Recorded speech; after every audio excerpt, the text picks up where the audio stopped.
estrategia del día es traída para vos por bloomberlinia.com.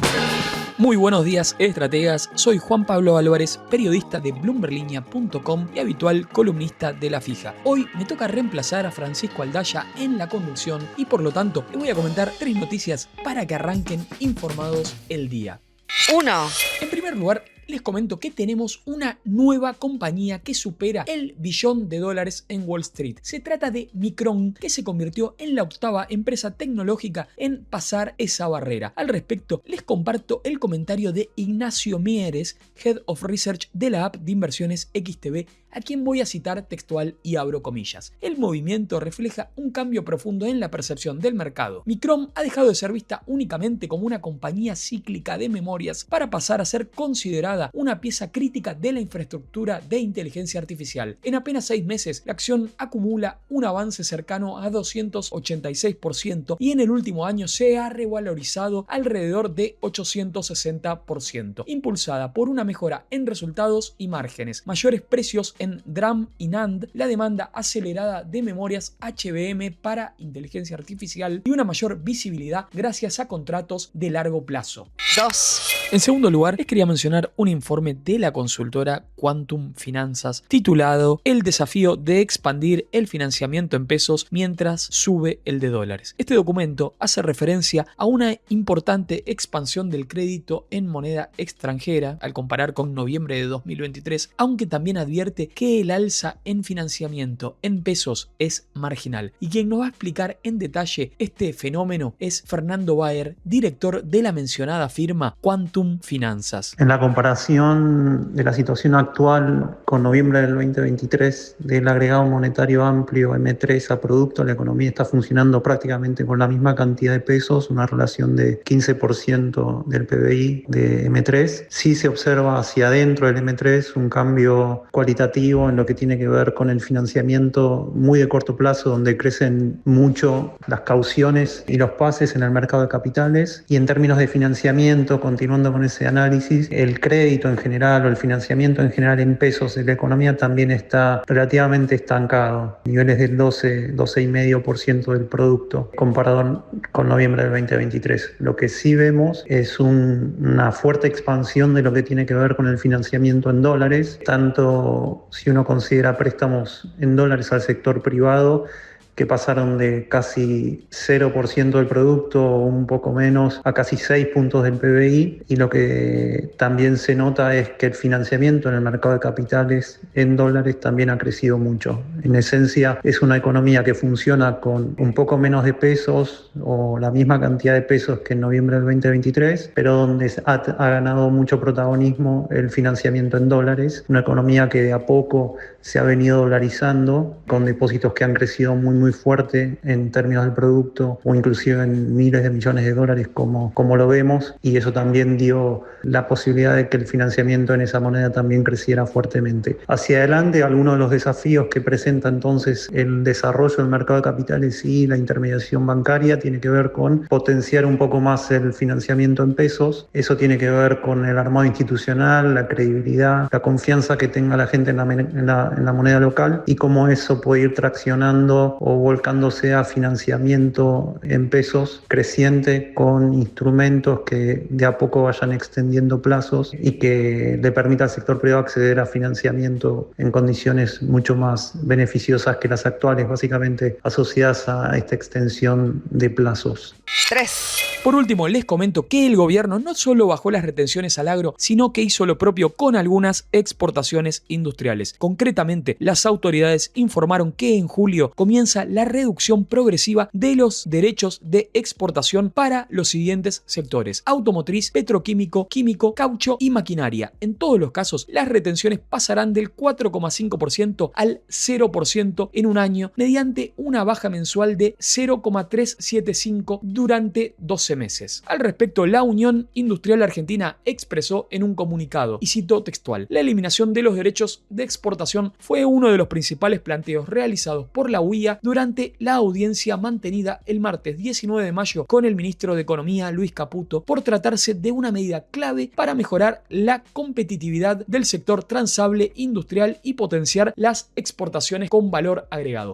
La fija. Ahora sí, vamos a hablar de bonos como solemos hacer los lunes, aunque esta semana nos toca nuevamente un miércoles. En la edición de hoy vamos a hacer algo parecido a lo que pasó la semana pasada, y es que no voy a hablar tanto yo, sino que vamos a tener una serie de entrevistados de recontra lujo. Y para hablar sobre bonos estamos en contacto con Martín de la Fuente, analista de estrategia de Buenos Aires Valores Sociedad Anónima, empresa más conocida como BABSA. Muy buenos días, Martín, bienvenido a La Estrategia del Día y muchas gracias por estar en contacto con nosotros. En primer lugar, quería pedirte una evaluación respecto de los BOPREAL. Te pregunto esto en ocasión de que el 31 de mayo vence el Serie 3 y quería ver qué balance haces respecto de cómo le funcionó este instrumento a los inversores, por lo que puedes observar en clientes o colegas. En cuanto al BOPREAL y en particular la Serie 3 que vence ahora el 31 de mayo, paga el último cupón de amortización e interés el 1 de junio, fue un bono que directamente nació con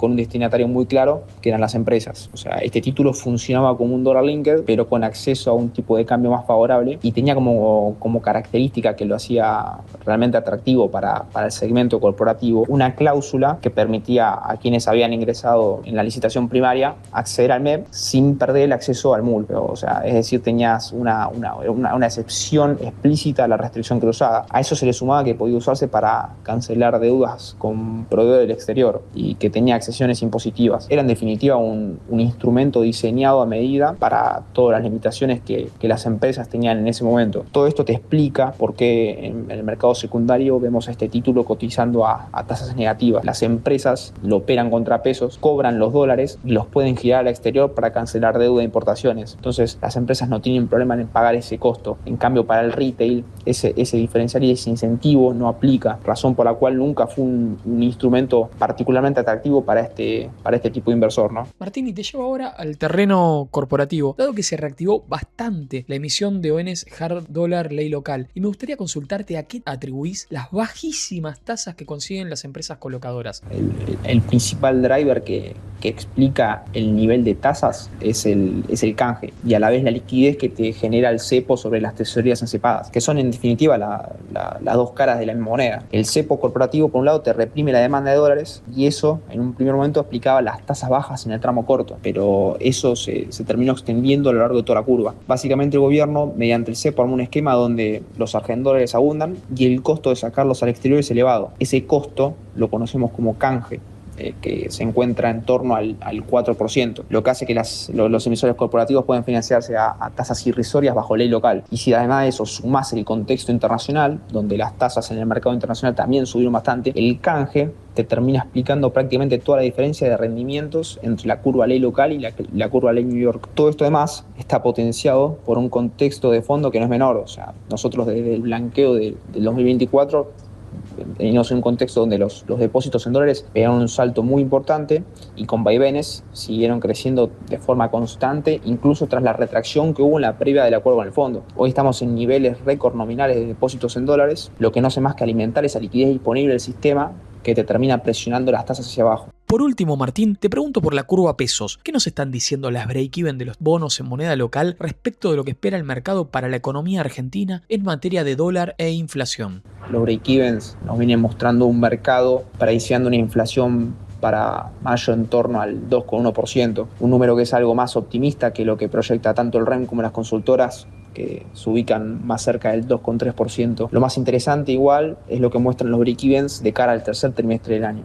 O sea, el mercado a partir de ese punto espera una desinflación mucho más relevante, con lecturas por debajo del 2% mensual. Eso sí se encuentra más en línea de lo que muestra el último REN que tenemos, que es de abril, que proyecta una inflación cercana al 1,8% para agosto. En definitiva, la curva en pesos está apostando a que el proceso de desinflación se consolida en la segunda mitad del año. En lo que respecta al FX, las tasas implícitas de los contratos de dólar futuro se encuentran por debajo de los break-even de inflación. Vemos tasas implícitas dígitas en torno al 1,7% mensual. Una tasa que, más que arbitrada contra inflación, está arbitrada con la tasa de caución y la repo. Eso te muestra que de corto, producto del flujo estacional del agro y demás, el mercado no ve motivos por los cuales pagar cobertura. Y algo que vale la pena remarcar es que la demanda por cobertura hoy el Banco Central la está canalizando vía dólar linked y no por futuros, a diferencia de lo que vimos en la previa electoral del año pasado. En ruedas donde el mercado muestra apetito por FX, el Banco Central directamente le vende al mercado títulos dólar linked para mitigar esa presión en el spot y de esa manera sostener el buen ritmo de compras que viene mostrando en el MULC.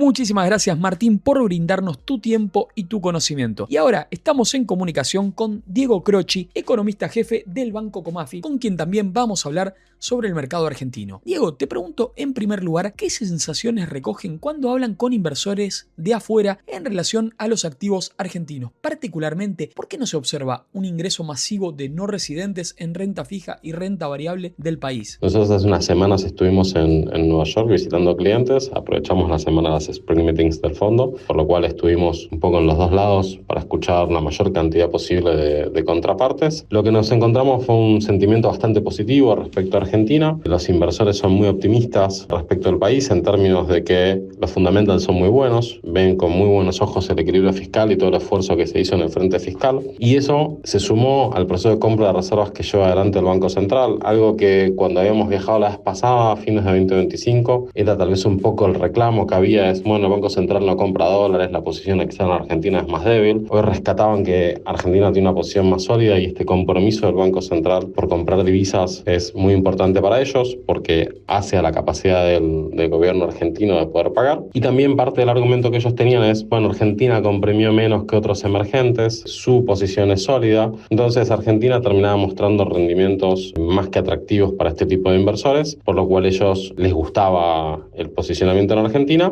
pero sí también nos encontramos con clientes que tenían ciertas inquietudes respecto del país que les generaban cierta cautela, ¿no? Y entre ellas, un poco la que nos encontramos es una que también acá resuena bastante, tiene que ver con la mora en los créditos bancarios, que vimos que la mora subió a niveles bastante altos para familia y para las empresas. En el caso de las familias estamos en niveles máximos que incluso superan los de la pandemia. Bueno, esa era cierto motivo de preocupación para este tipo de agentes y hubo mucha pregunta sobre esto de, ok, ¿qué pasaba? ¿Por qué las familias tenían tanta dificultad para afrontar los créditos? Y era un tema que les preocupaba y muy de la mano de ese tema surgía el tema de la actividad económica, ¿no? Una actividad económica que más allá de la volatilidad que podemos ver en el EMA de meses donde tenemos otros positivos muy buenos, tal vez acompañados de meses de caídas, si uno se para un poco más de lejos y mira un poco más de largo, vemos que en el último año le costó al PIB crecer. Para 2026 no hay efecto arrastre estadístico, o es, si quieren, bastante limitado. Ahora con el último dato parece ser un poco más alto de lo que pensamos, pero no es un efecto tan significativo. Entonces la pregunta es, bueno, encontramos una actividad que no termina de crecer fuerte, tenemos sectores como muy divididos, tenemos el sector transable, minería, oil and gas, agro que performan muy bien, sectores intensivos en capital, y por el otro lado tenemos construcción, industria, comercio, sectores muy intensivos en mano de obra que tienen un desempeño bastante más magro. Entonces también la pregunta pasada es, bueno, esos sectores no transables que alimentan fundamentalmente una buena parte del ingreso de los hogares, bueno, ¿qué pasa con esos sectores? ¿Por qué no crecen? ¿Cómo eso está afectando el ingreso disponible de los hogares y las dificultades que tienen para pagar los créditos que vemos en el sistema bancario, ¿no? Entonces está esta duda sobre, bueno, cuánto Argentina va a poder crecer de cara a los próximos periodos y qué capacidad tiene el repago de estas deudas bancarias. Y después sí, más vinculado a la dinámica del gobierno y no tanto del sector privado, las preguntas giraban en torno a dos ejes centrales. Uno tenía que ver con los vencimientos de dólares de 2027. 2027 el gobierno enfrenta vencimientos de casi 29.000 millones de dólares. Una parte es con el Fondo Monetario Internacional, una parte es con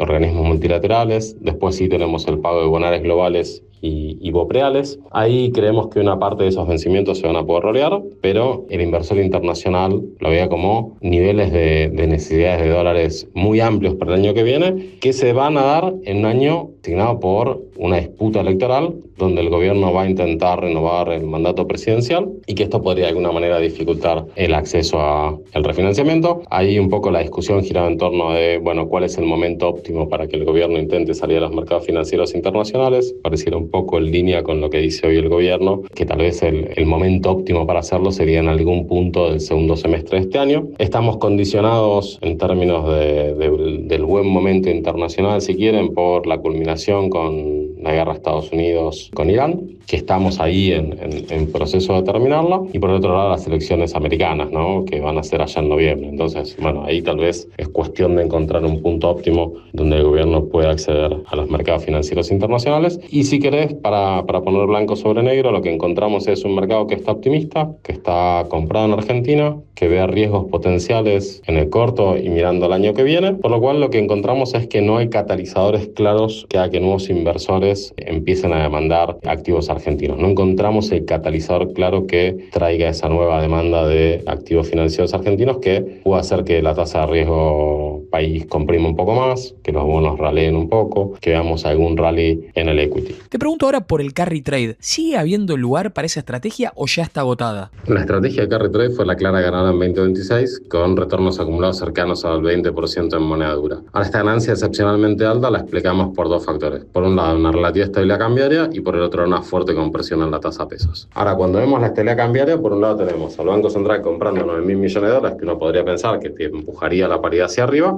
pero por otro lado vimos una oferta excepcionalmente alta de dólares en el primer semestre, que tuvo que ver básicamente con la liquidación de dólares por unos 7.000 millones y todavía restan 3.000 más, préstamos bancarios en dólares por casi 4.500 millones de dólares, y por otro lado tuvimos al agro liquidando campañas récord de maíz y trigo. Ahora, en la pata pesos lo que vimos fue una fuerte compresión de tasas. Esto se da en un contexto donde el Banco Central, post elecciones de 2025, optó por una política monetaria más laxa, lo cual llevó a que las tasas comprimieran a la tasa que ellos fijan en la rueda repo en el orden del 20%, combinado con una inflación particularmente alta en los últimos meses, que se explicó por precios de la carne fundamentalmente y suba en los precios de la nafta. Ahora, la reacción del Banco Central de no subir la tasa ante la suba de precios luce razonable, dado que estos son shocks de oferta que el Banco Central no puede contener con política monetaria, lo cual hizo que el Banco Central mantuviera las tasas en terreno real negativo y que el mercado demandara instrumentos ajustables por serie, y eso llevó a una compresión de tasas que explicó gran parte de la ganancia de la estrategia de carry trade. Hoy por hoy, con tasas en el orden del 20%, que es un devengue más o menos del 2% mensual, y un tipo de cambio que todavía se ubica a 20% de la banda superior,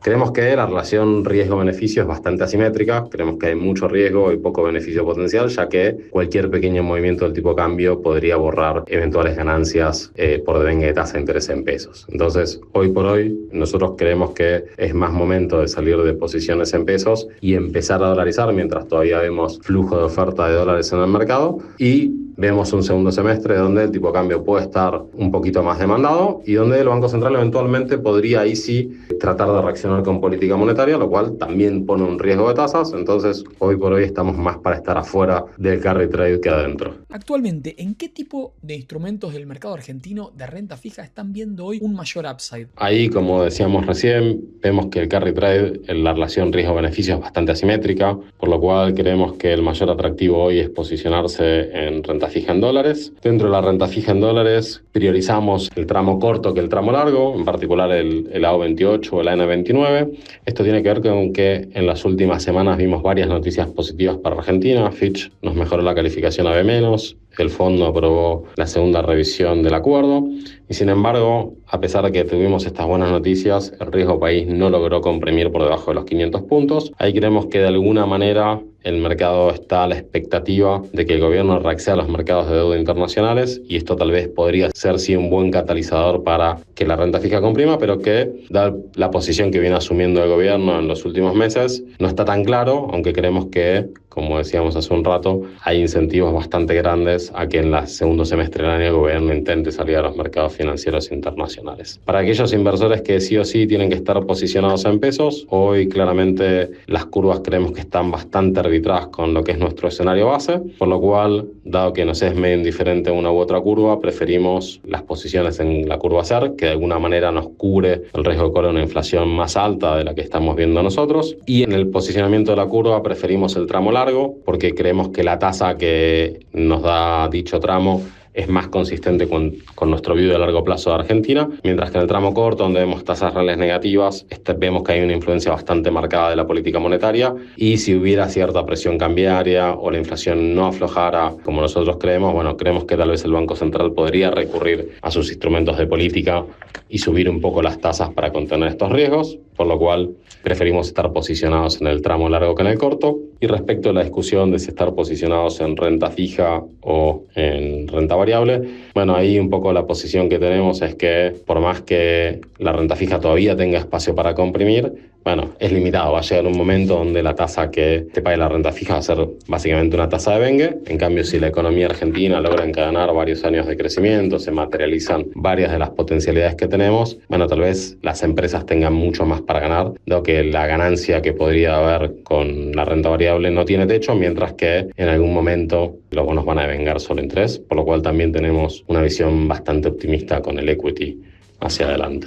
Y ahí pasaba por la fija Diego Croci de Banco Comafi. Y ahora vamos a viajar a Estados Unidos, ya que estamos en contacto con Matthew Beam, quien se desempeña como Senior Portfolio Manager en la firma financiera Black Toro, que tiene oficinas en Miami y en Buenos Aires. Buenos días, Matthew, bienvenido a la Estrategia del Día. En primer lugar, te quería preguntar cuál es tu posición en relación al debate sobre si hay o no una burbuja vinculada a la inteligencia artificial y qué sensación dejan al respecto los resultados de las compañías. Si hay una burbuja en AI, por ahora los resultados financieros no la muestran. Nvidia, los otros chip makers están reportando muy bien, están creciendo sus utilidades y su facturación. Entonces yo creo que por ahora no hay una burbuja. Pero eso no quiere decir que no haya una burbuja en el futuro. Entonces, creo que hay mucho crecimiento. Nvidia es la empresa más grande del mundo y está creciendo sus utilidades a un ritmo bien por encima de lo esperado. Si hay una burbuja, eso no es necesariamente malo para el mercado en general. Lo que vimos en los 90, que también hubo una burbuja en el sector de los .com, obviamente el Internet sobrevivió y de hecho creció mucho más fuerte. Entonces no creo que esto tenga un impacto sobre el mercado de largo plazo ni en el sector de inteligencia artificial de largo plazo. Me gustaría también pedirte un análisis del mercado de renta fija vinculado a la inteligencia artificial, ya que las grandes empresas vienen emitiendo muchísima deuda. Obviamente los hyperscalers están emitiendo mucha deuda, no solo en dólares, sino en otras monedas también, en dólares australianos, en dólares canadienses, en yenes, en euros, etc. Entonces, obviamente, eso está teniendo un impacto muy importante en el mercado de renta fija en general. Creo que el mercado de renta fija en general está pasando un momento muy clave, principalmente porque hay mucha emisión, no solo por parte de los gobiernos, sino por parte de las tecnológicas. Entonces, vamos a ver si hay tanta liquidez en el mercado para absorber toda esa colocación de deuda. Y de hecho estamos teniendo unos IPOs en el futuro cercano muy importante. Te llevo ahora al terreno soberano estadounidense. ¿Qué análisis haces de la curva? Lo que estoy viendo ahora es la curva de los bonos, ¿no? Que básicamente la parte larga está muy volátil, pero a mí me preocupa mucho más la parte media de la curva por las expectativas de la Reserva Federal y la falta de un recorte en el futuro cercano. Entonces yo creo que más allá de la tasa larga, me preocupa mucho más la parte media. Me gustaría quedarme corto en la curva, principalmente por eso. Yo creo que la parte media está más expuesta. La parte larga creo que podría comportarse bien ante una suba de tasa. De hecho, históricamente hablando, la parte larga responde bien a una suba en la parte corta. Lo que más me preocupa es la parte media de la curva y hay que evitar la parte media de la curva. Matthew, ¿qué expectativas tenés del mandato de Kevin Warsh al frente de la Reserva Federal de los Estados Unidos? Yo creo que Warsh obviamente tiene dos mandatos que él se puso en su testimonio ante el Senado. Primero, quiere reformar la Reserva Federal. Y segundo, creo que él está con una expectativa, el mercado tenía una expectativa de baja de tasa. Y creo que esa expectativa de baja de tasa ya está descartada. Ahora, reformas en la Reserva Federal, yo creo que también está un poco, digamos, no hay certeza en eso. Pero en general creo que Warsh es un buen candidato. Creo que hay mucha dispersión en las opiniones en la Reserva Federal. Y yo creo que él va a tener que buscar un consenso que es cada vez más difícil. Y creo que con la permanencia de Powell, creo que no va a tener tanta libertad de manejar la Reserva Federal como los presidentes en el pasado. Entonces yo creo que va a tener que buscar un consenso en una institución cada vez más dividida. Entonces yo creo que eso no es necesariamente malo tampoco, y creo que lo que más piden los inversores es, creo que independencia primero, y él dejó claro que él va a ser independiente, y creo que consenso. Y creo que va a tener que buscar consenso por la permanencia de Powell y también porque los datos están muy inciertos. Entonces, él tiene que mostrar consenso. Y para seguir hablando del mercado internacional de bonos, ahora estamos en contacto con Maximiliano Suárez, quien es LATAM Business Developer en Bull Market Securities. Buenos días, Maxi, bienvenido a la Estrategia del Día. Continúo preguntándote algo que ya venía hablando con Matthew acerca de cómo se están comportando los bonos corporativos en Estados Unidos en relación a la expansión de las colocaciones de las grandes tecnológicas. Me gustaría tu mirada al respecto. Desde Blue Owl Capital pareciera que algo se gatilló, pero bueno, que pudo ser contenido, ¿no? Tenemos hoy a todos los magníficos 7, ¿no? En un plan de expansión de deuda corporativa. En algunos casos, como el caso de Meta, ¿no? De Facebook, ya se quemó gran parte de ese efectivo, y en la misma sintonía están Google, Microsoft también en menor medida. La realidad es que las empresas entraron en una dinámica de CAPEX que está tan acelerado que no están llegando con el cash que tienen, y ni siquiera buscando alternativas de financiación externa, ¿no? Hemos visto incluso suscripción de acciones y demás. El principal temor en el sector es que alguna de las grandes termine como Oracle, ¿no? Que entre nosotros yo creo que puede llegar a ser la próxima Intel si es que el Estado americano la designa como un activo estratégico, pero bueno, eso ya es algo más especulativo, ¿no? No hay que olvidarse que tienen a Larry Ellison, que pesa mucho, es un tipo bastante capaz, ¿no? Y cercano al movimiento MAGA, pero bueno, no es algo que no podemos saber desde ya. Con respecto al CAPEX, es el cuello de botella dentro de toda la infraestructura complementaria, principalmente de lo que es energía, ya que, bueno, obviamente que levantar un data center no es fácil, pero tampoco es una tarea imposible, pero donde está el cuello de botella es en la central de energía, que tiene una lista de espera para generadores que a veces puede llegar hasta incluso los 5 años, ¿sí? Obviamente eso lleva a un encarecimiento de los tokens que limita un poco la capacidad de crecimiento orgánico de la industria. Además, ahora hay una propuesta del Partido Demócrata que está en la comisión de la Cámara Baja de congelar por un año la construcción de nuevo data center, así que con esos factores sobre la mesa, pensar que la narrativa de crecimiento no se va a afectar es ser por ahí pecar de optimista, ¿no? Después, bueno, también hay que tener en cuenta que con Trump, si bien uno no tiene que pasarse optimista, tampoco de pesimista, porque realmente él está muy pendiente del mercado, es un presidente que está muy pendiente del mercado, y entonces obviamente que en un mercado sensible a las noticias, a la narrativa y demás, va a estar atento también para él tratar de imponer la agenda, ¿no? Pero bueno, ir bajando un poco de exposición gradualmente no vendría mal, ¿sí? Más que nada por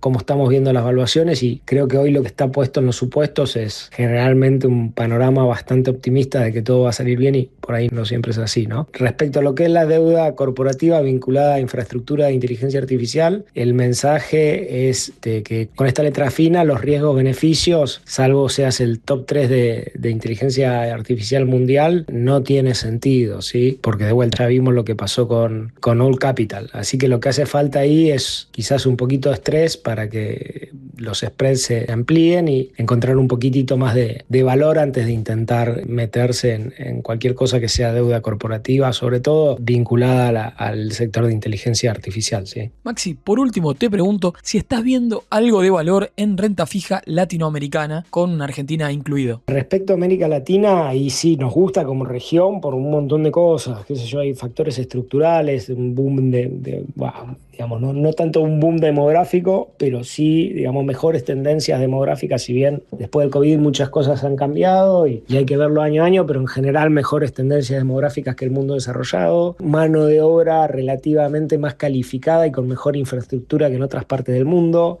una zona que se beneficia ampliamente de un posible superciclo de commodities, si es que lo hubiera, entonces claramente nos gusta. Y después obviamente esto es Latinoamérica, entonces hay que tener en cuenta la pata política también, porque no es que uno está invirtiendo en un país que es investment grade y tiene bueno, depende del caso, ¿no? Que sé yo, algunos son y otros no, pero digo, en una región que no es súper estable y tenés que tener mucho cuidado con qué color de partido político está en el gobierno y qué países, ¿no? Porque dentro de Latinoamérica hay mucha heterogeneidad también. En ese sentido, Perú, Chile, Argentina, obviamente nos gustan. Se suma este pelotón Colombia con la nueva elección, digamos, de un posible triunfo de la nueva derecha, con Abelardo de la Espriella, creo que era el candidato, que bueno, obviamente ahora se está marcando como posible ganador, así que eso habría que tenerlo en cuenta también, ¿no? Si eso fuese así, en Colombia podríamos ver un repunte fuerte, como el que tuvo Argentina cuando ganó Milei, como el que tuvieron los activos venezolanos cuando se fue Maduro, o en los activos chilenos con Kast, ¿sí? Obviamente sigue todo ese mismo ciclo. Nos gusta todo lo que sea minería, por una cuestión de que es estratégica para el desarrollo de los nuevos sectores. Ahí obviamente Argentina aparece con mucho potencial.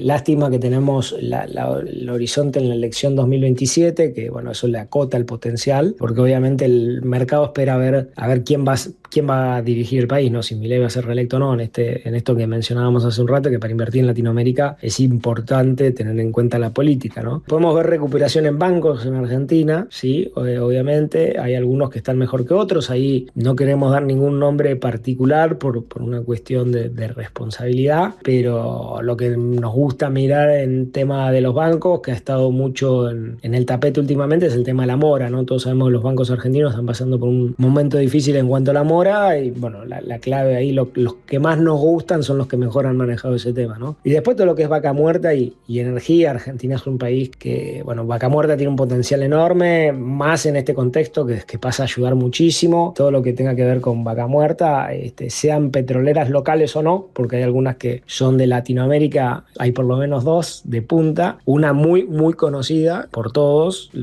o por la mayoría de los inversores, que es argentina, pero está listada en México, y otra que es colombiana, que viene también con el ex CEO de Ecopetrol y demás, que está invirtiendo bastante en vaca muerta. Y después lo que es, obviamente, petrolera nacional, ya todos, digamos, la de bandera, todos más o menos se saben cuál es, ¿no? Y después, tema energético también, Argentina, y con todo esto que mencionábamos de los data centers y demás, si se acopla esa movida o si simplemente sigue creciendo, como debería haberlo hecho hace muchísimos años, que hemos perdido en crecimiento perdido, y vas a necesitar el tema de mejorar la red eléctrica, y ahí hay empresas que están muy sanas hoy por hoy en el sector, que bueno, que pueden llegar a ser objeto de privatizaciones, y obviamente ahí se abre un abanico especulativo importante. Pero bueno, de vuelta, no podemos recomendar nombres puntuales por una cuestión regulatoria. Cualquiera que esté interesado en saber más nos puede contactar, y ahí obviamente que les vamos a contar nuestro panorama, ¿no? O charlar con su asesor financiero de cabecera, eso no importa, estamos todos más o menos en la misma línea, imagino. Así que ese es el panorama. Y ahí pasaba por la fija Maximiliano Suárez de Bull Market Securities. Estimados oyentes, antes de despedirme les recuerdo que el riesgo país sigue todavía por encima de los 500 puntos, cerró ayer en 508, y que el índice Merval medido en dólares cerró apenas por debajo de los 2.000 puntos.